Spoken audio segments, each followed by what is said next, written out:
Okay guys, so welcome to my 2017 bodybuilding season wrap-up video, which I thought that I'd make. So the reason why I thought that I'd make this is because it's been an incredible season, one that I will never forget, and one that I shared with plenty of people, and one that I definitely want to sort of put out there a memory for not only the season itself and what I achieved, but also from what I achieved or what was a part of the process, the people that were involved. And I want to give thanks to definitely a few people. There will be a list that's never ending, to be honest. The amount of people that reached out and helped me along my journey were huge. My Instagram support network, my Facebook support network was bigger than ever, and it really helped. It really did help, guys. So if you ever think that the impact of social media is purely for likes or purely for just this self-satisfactory thing, it's really not. It really isn't. It's for something that makes you a greater person. It really does. I've become better this year purely because my support network has been so strong, starting from the ground up, you know, really. So I guess we better start at the very beginning. So I'm coming off camera now to grab the trophy. So the Midlands Championships with the BNBF. So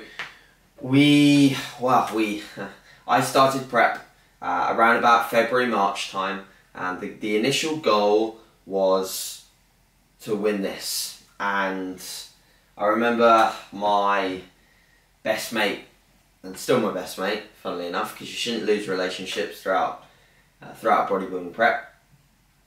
My best mate Jack said to me, "You're going to win the qualifier with ease, with relative ease," and that turned out not to be the case. Jack was very right about a lot of things, but he wasn't so right about the fact that I was going to bruise the qualifier. Because I met a guy called James Hilton at this qualifier, and he was one of the most impressive physiques I actually saw throughout the entire season. And that's surprising, because you probably won't know his name, and that's nothing against James, but you probably won't know him, as I think that he definitely will admit this. He faded throughout the season, and he actually I don't think he made the top 5 at the finals, but he pushed me very hard at the qualifier. See, by that point I wasn't in my prime condition. I definitely left some left to be desired, you know, in terms of conditioning. My muscularity was greatly improved since being a teen, but I wasn't as lean as James. James was peeled. He had striated glutes, his hamstrings were diced. He's probably one of the, like I said, one of the most impressive athletes I've seen all year, and he was certainly one of the leanest. James, like, kudos to you, man, because I know what that takes. I really know what that takes, and he pushed me very hard for this. And this probably meant a lot to me. It probably meant it was close. A lot of the others meant a lot, but it was close between this and the Worlds in terms of how amazing I felt afterwards, because I knew that I'd done something really difficult, and I knew that it was going to be very close between us. For me to take it was amazing. Third place was Dan Kirk, I remember. And he was great. He's got superb potential, in my opinion, moving forward. And yeah, that was a great show. That was really competitive. And then onwards we go. So after that, I obviously qualified for the British finals for the BNBF. But before that, we had another show. So we had the UK DFBA Northern. Oh, I shall grab these two. So we had the Northern for the UK DFBA. It was held in Hayward. It was a nice little venue, and it was wonderfully run by Lee and Amy Kemp, who are, well, I hope that over the next few years I become very close with them, because they did a lot for me this year, and they really deserve the shout outs or whatever, like that. You know, anything that I can do for them, I'll do, because they are truly what natural bodybuilding is about. You know, passion. I've never seen someone work as hard as Lee for bodybuilding. I really haven't. And I'm not just saying that because I won their federation, but I'm saying that because I'm an honest guy. I really am. And there's so many people that work hard in bodybuilding. You know, I know Michael from the MPA. He works extremely hard. Vicky, who runs the BNBF with Guy, they work extremely hard. But I must be honest, I'm allowed to give my honest opinion on my channel. Lee stands out to me, he really does. So, we're at the Northern, and I did the juniors and the lightweight, so I decided to enter 2 classes. You can still do that in the UK DFBA. The only place you can't do that is the finals. You only can enter 1 category, so you can't do sort of juniors and lightweights at the finals. So I did both, and I didn't do physique. As much as my upper body gets lean before my legs, physique is not for me. But nothing against physique. If Kieran Keevan, if you watch this, and world champ, if you watch this, nothing against your category, you look sick. So I won the juniors. That was from the report, at least, not from my own cocky opinion. It was an easier win than the BNBF Midlands, I must admit, for a qualifier. It was an easier win. I came up against 2 people that were very good. Aiden was superb, and then I've forgotten the other kid's name that came second or third. Forgotten which way around it was. I know it was close for Aiden, the other kid, for second and third.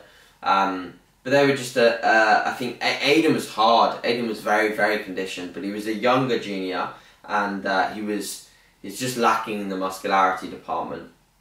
The other laddie, who came either second or third, I think he came second. He was big, but not as conditioned, not in the condition required to sort of push for those top places. I don't think he ended up doing the UK DFBA finals, but he definitely did the BNBF finals, which was cool. And then we obviously did the lightweights. My first loss of the year. I got beaten by a guy called Chris. It was close. From the footage that I saw, it looked like I had him on a lot of the back shots. But from the front, being that he's an older guy, I think he was in his late 30s. He was definitely denser, and a little bit more muscularity across probably a very similar but shorter frame. So that's just what you come up against when you do the men's classes. You know, I'm still 21. I'm not going to be that dense, muscular guy that, you know, that those guys are. But I was a little bit sore from that, to be honest. But because I'm a guy that wants to win, and I'd love to have, I'd love to have 6 first place trophies out in front of me, but I don't. But I must say, guys, the losses make you stronger. They really do. When I got this, I was like, right, you know, it's on. I'm pushing for the BNBF finals now. Like, I don't want to ever come second again. Fuck you, Taff. But yeah, anyway, let's move on. So that was a very good event. I was very happy with that. Funny story, we drove home, me and Jack and my little sister, and we ran out of fuel on the motorway. So yeah, I was too eager to get home to have my usual oats and steak as my post-comp treat. It's my way of celebrating. So yeah, rushed home and ran out of fuel. That was funny. Anyway, moving on. So we moved on to, I think this was like, September time? Yeah, I think so. So the BNBF finals, which were held in Birmingham, which was very nice. It was a very good venue. The Rep, the REP Theatre. Obviously, like I said before, federation run by Vicky and Guy Addison. Very well run event at the BNBF British Finals. You are made to feel like an athlete. The lighting is very, very good. And I think, you know, the venue itself made you feel like wow, I'm really at a British final now. And I know that for 2018 athletes, it will be at the Liverpool Echo. I'll hopefully have some Team MBM athletes there, because I still very much support the BNBF. So don't think, I'll just put athletes in for UKDFB. That's not the case. I will definitely have athletes competing in the BNBF because I do believe it's a great federation. So we at the BNBF finals, I stayed for a couple of nights in a nice little sort of apartment hotel kind of thing, which was superb, and competed on the Sunday. I placed second, and this again was a little bit of a sore placing. I was very happy in the instance that I knew from not what judges said. They didn't speak to many judges, must admit, but I spoke to people in the audience, and I spoke to my friends, and they were like, "You really pushed for this, AJ. You pushed him." By him, I mean Taff. I don't know how to properly pronounce his surname, so I'm not even going to try, because I don't want to do it injustice. But I know that his first name's Taff, and I know that he's a fucking monster, so damn you, Taff. Damn you. But I was leaner than Taff, but Taff looked like sort of like a 40-year-old natural bodybuilder. In terms of the level of muscularity that kid has got, he's going far, man. Like, I'd happily put money on him turning pro in the next 2 to 3 years, and hopefully we'll be able to compete again in the future together. That would be amazing. He's a worldie of an athlete. He's a superb guy. Also, he's actually very, very nice. We had a nice chat afterwards. But yes, second place, got an invite to Miami, and then the decision-making process began, because I was like, do I go to Miami? And do I sort of compete? But I've come second. Do I really want to compete if I've come second? It was a little bit difficult, to be honest. But a nice position to be in, nevertheless. It's not. You say it's difficult, but in reality, it was very, very, very amazing to be in that position. So I decided against Miami primarily because I wanted to go to a world final as a champion, and I knew that the opportunity would arise in 3 weeks' time with the UKDFBA. I knew that I had a good shot at it. Coming second at BNBF finals is big, and I knew who was competing at the UKDFBA. I knew that I had a rough good chance at this, so I knew if I brought it, I'd be in with a shot. So 3 weeks later, I went to, where was it? It was Coventry. It was at the Bedworth Civic Hall, and I'm not sure whether anything went wrong in his prep at all, but I know they had that weird interlude between doing a qualifier and then doing the British finals way later in the season, which doesn't tend to work too well. And I think that, combined with the illness that he had, saw him turn up a little bit off. But he was still superb, and obviously well enough to come third, which is pretty epic. And then I've forgotten his name, man, which really is bugging me. But he had just ridiculous quads. The guy that came second.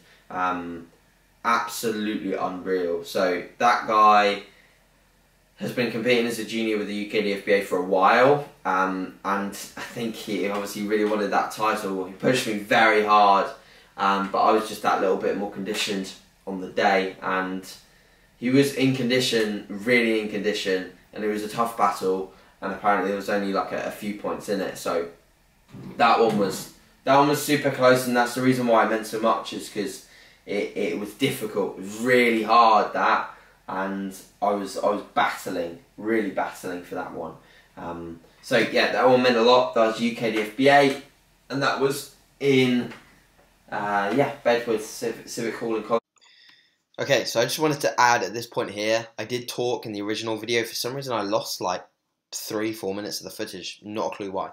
But yeah, I mentioned my huge amount of gratitude that I have for the UKDFBA, Lee and Amy Kemp, for basically taking me out to Boston. The only thing that I paid for in Boston was my food.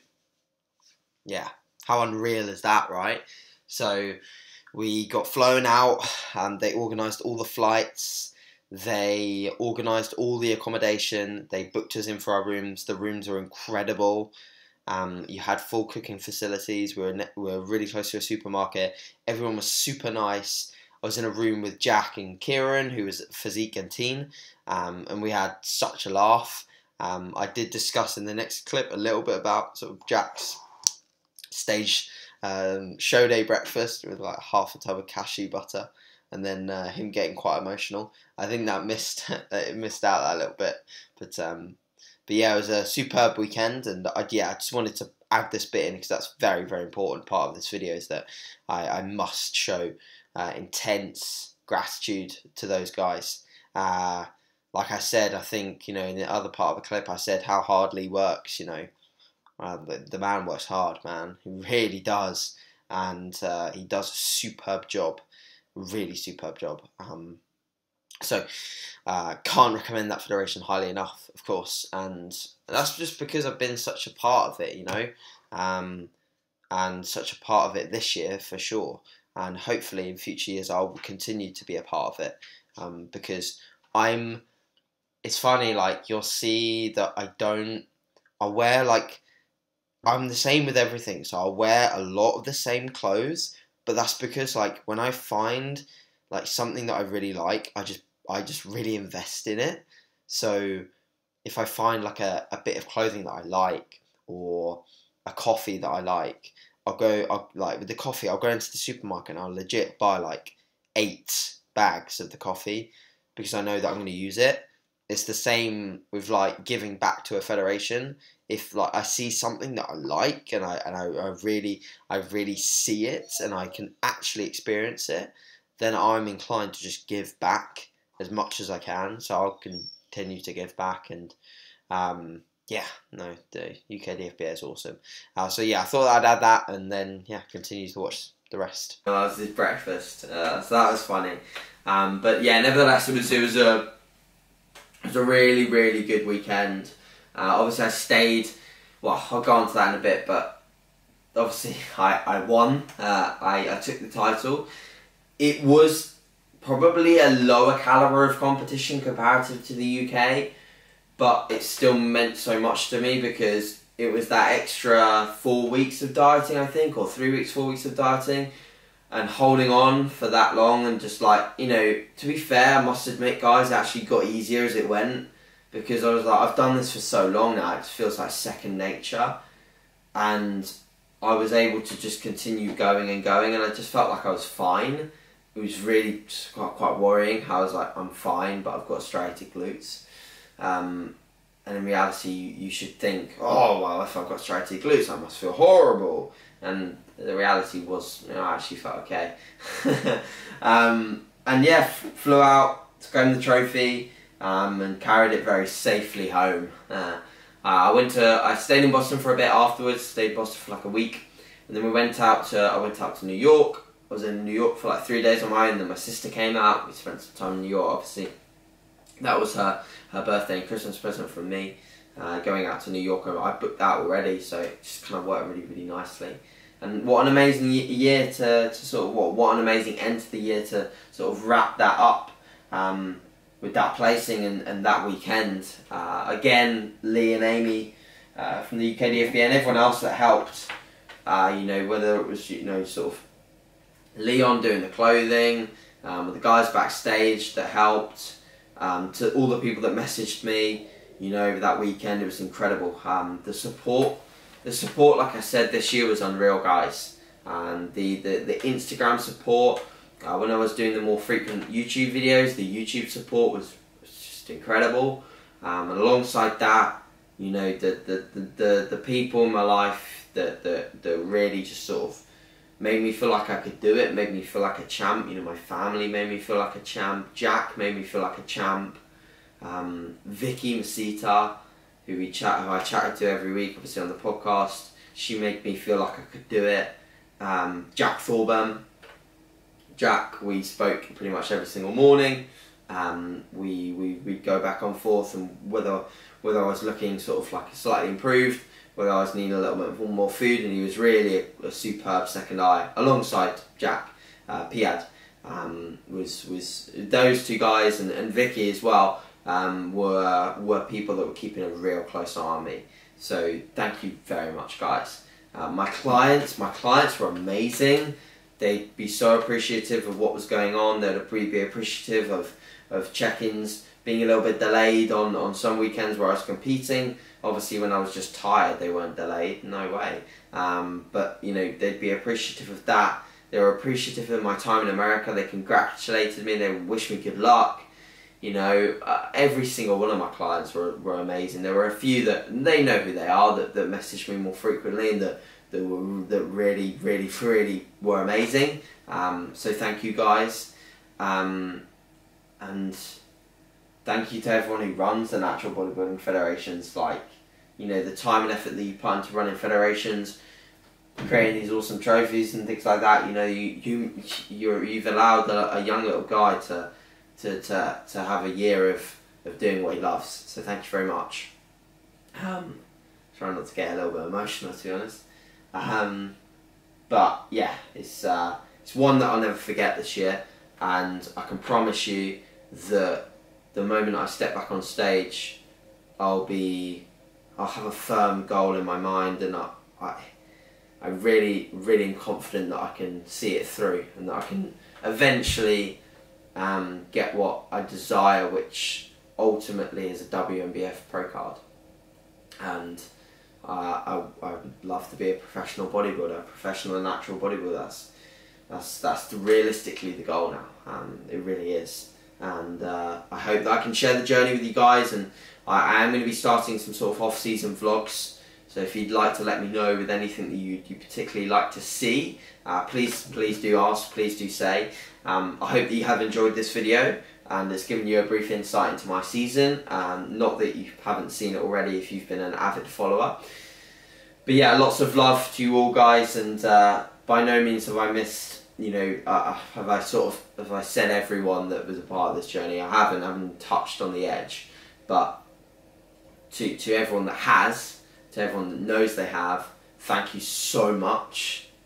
Thank you so much. And I hope you all have a lovely Christmas and an amazing New Year. And we will be sure to chat very soon. Okay, cheers, guys. See you later.